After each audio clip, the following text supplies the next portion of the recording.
committee na yan. May tao na talaga yan. Ganun mo ba? Ang pinaka-head niyan ay tinatawag na Director General. Kapatid ni Congressman Miro Kimbo. Palagay ko kuya niya yon. Naka-wheelchair yon pero very competent, ha? Okay. Matagal na siya roon at ang pagkakaalam ko, magre-retire siya itong December. Opo. So, meron na talagang ano yon.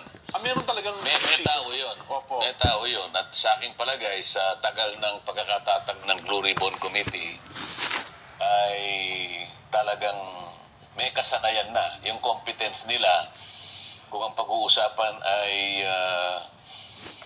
pag-build up ng kaso. Opo. Yung mga tinatawag na stop work. Para sa ganun, ay hindi ka lang basta-basta nagtatanong. Pag nagtanong ka, may pasihan yan. Hindi yung kung ano-ano lang tinatanong parang kung sino-sino lang ng mga yung mga anong tawag din sa mga nasa television ang tanging gawain lang ay magtatanong ng wala naman direksyon ng mga tanong di ba? Doon hindi. Ganun Kasi talaga. ang Blue Ribbon, makikita mo, kinakailangan ma-establish mo yan. Tatlong bagay, may tinatawag na malfeasance, misfeasance, and nonfeasance. Yung tatlo na yun. Opo. Kinakailangan, bago ka mag-imbestiga, ma-establish mo na alin man sa tatlong ito ay nandun. Opo. Either malfeasance, misfeasance, nonfeasance. Ibig sabihin, puro katiwalian yan na nagaganap o naganap sa maraming ahensya ng ating pamahalaan. Kaya importanteng komite. At iyan lamang ang isang komite na nakita ko sa Senado na meron siyang sariling logo. At saka sariling rules ata yan, Sen, ano? Hindi, lahat naman ng komite May meron kanya-kanyang rules. Yeah. Sariling logo lang siya. Opo. Pero siya talagang magtataka ka. Ibig sabihin parang independent siya Kung yun ang tradisyon, igagalang natin ang tradisyon. Opo. Sa tingin ko, ay talagang binigyan siya ng ganung katangian sapagkat ang kanilang gawa hindi kakaiba. Okay. Di ba kakaiba? At doon nga, kahit walang resolution doon moto proprio pa. Moto proprio, Opo. pagka naisip ng chairman, sige, simulan ninyong mag-build up ng case dito sapagkat ito ay nabanggit ng Pangulo sa kanyang zona kamakailan lang. Opo. Alam nga namang hindi tayo maging alerto sa mga bagay-bagay na Pangulo na mismo ang nakapansin. Opo. Napansin din naman ng mga iba. Kaya lang opisyal na binanggit ng Pangulo. Di ba? Tama po. At hindi lang binanggit. Tinakot pa sila, di ba? Yun na nga. Ano sabi? May mga pasaring pa ang Pangulo. Hindi pa saring, diniretso Ano sabi niya, Nelson? Mahiya naman kayo. Mahiya. Sino kinakausap niya, Jen? Yung mga mambabatas po. Di ba? Yung mga nasangkot sa... Akala ko yung mga Hindi, mambabatas. kaharap niya, di ba? Opo. Yung audience niya, mga mambabatas. Opo. At saka sinabi niya, kailangang masiyasat yan. Bakit nga naman hindi? Isip-isipin mo pagka ikaw ay binaha. Napakaraming mga propriedades mo, mga kasangkapan, lahat. Nawala. Pati trabaho mo, pati mobility mo, lahat. Mag-aalala ka. Pati pagpasok ng mga anak mo kung paano.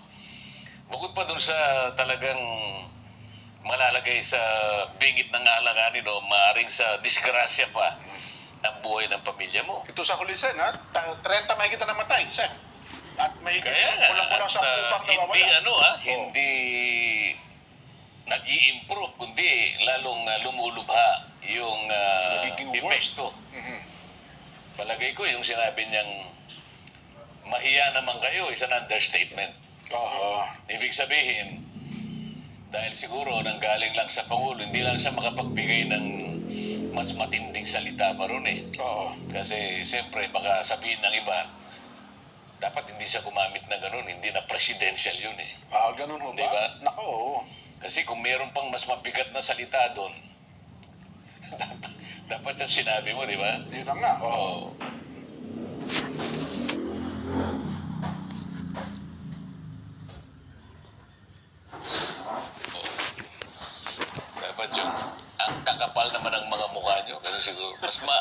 mas matindi yun eh. Oho. Kaya lang kasi sinabi niya may mga pati kontraktor kanya ay Kontratista, opo. pati mga kontratista ay usigin natin.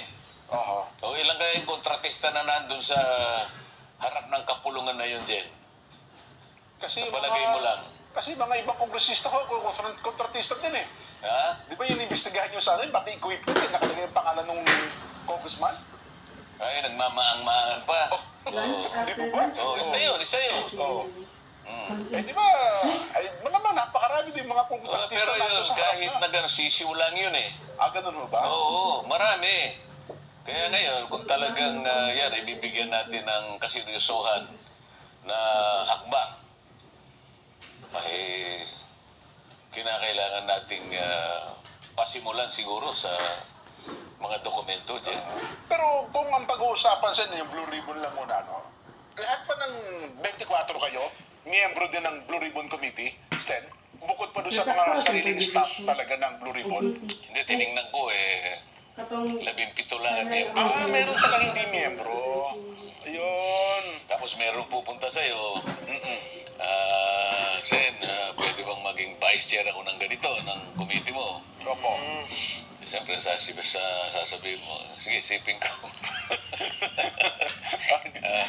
Baka naman gusto mo kung, isipin ko nga, di ba? Ayun. Oo. Oh. Mabalik tayo doon. Opo. Meron silang kasanayan. Yung May mga staff. direksyon ang kanilang bawat hakbang at kampanya na gagawin. Hindi kagaya ng mga ibang mga nasa television.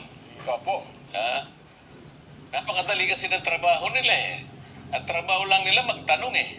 At saka magparatang. Minsan, Ah.